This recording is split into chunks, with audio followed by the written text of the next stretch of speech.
The Brikama Area Council, led by Chairman Yankuba Darboe, convened its inaugural press conference on Tuesday. The press conference aimed to provide a comprehensive update to the residents of West Coast region and the entire nation about the accomplishments of the council since Chairman Darboe assumed his role. The 7th of September 2023 will mark precisely 100 days since the new chairman and councillors took office following the local government elections in May 2023.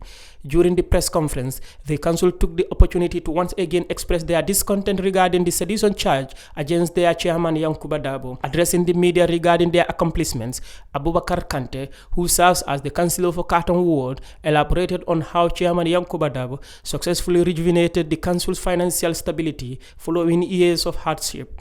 For years, Brikama Area Council had been grappling with inefficiency and physical indiscipline, earning it the unfortunate reputation of being the most underperforming urban council in comparison to its counterpart or sister councils. It's worth to note that Honorable Yankuba Darboe was sworn in on the 31st May 2023, and under his visionary leadership and selfless commitment to transform the Brikama Area Council to become a responsive and citizen-driven institution, Honorable Darboe and the council launched a maiden project called the Senea on July 18, 2023.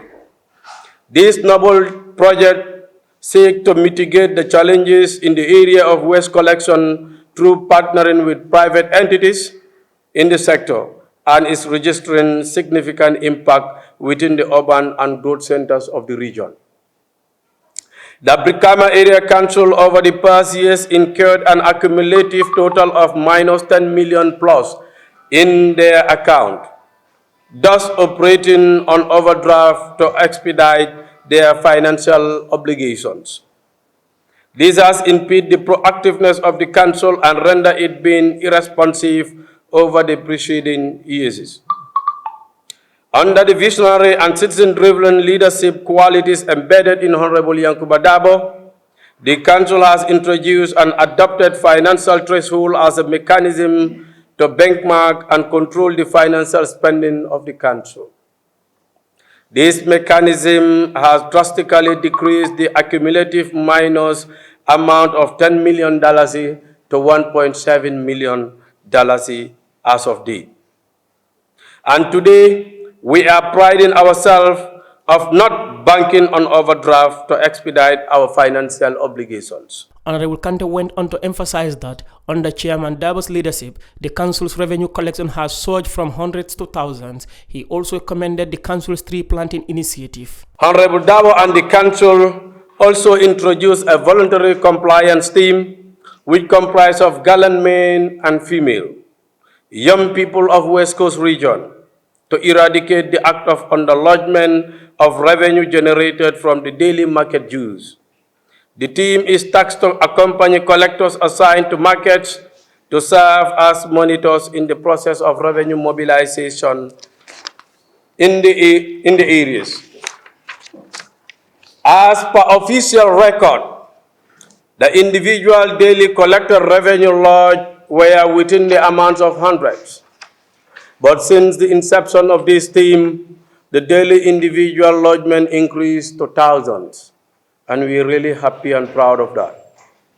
The safe introduction of Brikama Area Council Green Initiative reflects the council awareness and commitment to contribute to mitigate the current climate challenges. Through his leadership, the council has successfully planted more than 10,000 fruit and forest trees within 2 weeks from the launching of the initiative on the 19th of August 2023, which happened in Tangi, Sifu, Pirang. In the subsequent week, it was in the Funis. Regarding the sedition charge against their chairman, Honorable Kante appealed to the international organizations, civil society groups, and religious leaders to step in and advocate for the dismissal of the charges against their chairman Yankuba Darboe. To the people of West Coast region and all our development partners, here we present to you the type of a leader we are longing for. And we pledge to work with him in thin and thick of sustainable development of the region. Honorable Yankuba Darboe's aspiration is to serve the entire West Coast region, irrespective of one's political affiliation and social difference as manifested among ourselves, the council members.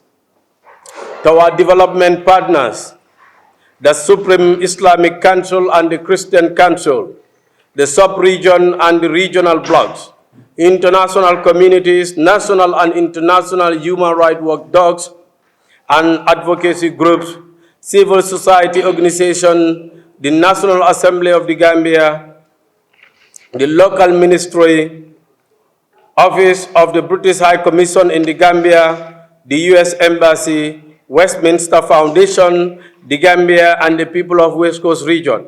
We are diligently calling on you to support amplifying our voices and to address the government to cease all forms of attempt to subvert the will of the people of West Coast region. Honorable Kante holds the view that the sedition charge against their chairman Yankuba Darboe is a political conspiracy aimed to undermine the wishes of the people in the West Coast region. Mr. President, without an iota of doubt, we perceive the resurgency of a 2-year-old sedition court case as a masterpiece of political conspiracy orchestrated by your government and political sympathizers to impede the development of West Coast and a calculated means to subvert the will of over 77,000 electorates of the region. If and only if your intention of resurrecting this case is premised on application of rule of law and good governance, which was gained by the blood of Gambians, why do you have to wait until now?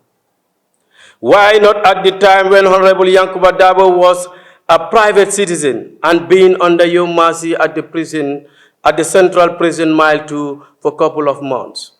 Mr. President, you were on record ridiculing the 3 years Jotna political prisoners and you vowed to pardon them. Unless you forgot that, a leader of your caliber, Mr. President, words are not just a mere words. Therefore, we urge you to mean what you have said and do the needful in this disheartening situation. The continuation of this case shall be a validation of our suspiciousness of your attempt to subvert the will of masses of West Coast region and to further impede our progress. On March 9, 2021, the Inspector General of Police IGP filed a criminal lawsuit against Chairman Yankuba Darboe and leveled 2 charges against him. The charges are sedition and contempt of court. The prosecutors allege that on February 10, 2021, Yankuba Darboe committed an offense by uttering unpleasant words against the President of the Gambia, Adama Barrow, and the judiciary of the Gambia. After almost 3 years of the charges, the court on the 17th of August 2023 ordered Chairman Yankuba Darboe to open his defense after overruling his no case to answer application. On August 31, 2023, Chairman Yankuba Darboe appeared in court to open his defense, but the case could not proceed. Many political and social commentators described the recall of the case as a political witch hunt against him. Reporting for Kerr, Fatou, I am Landin Cisse.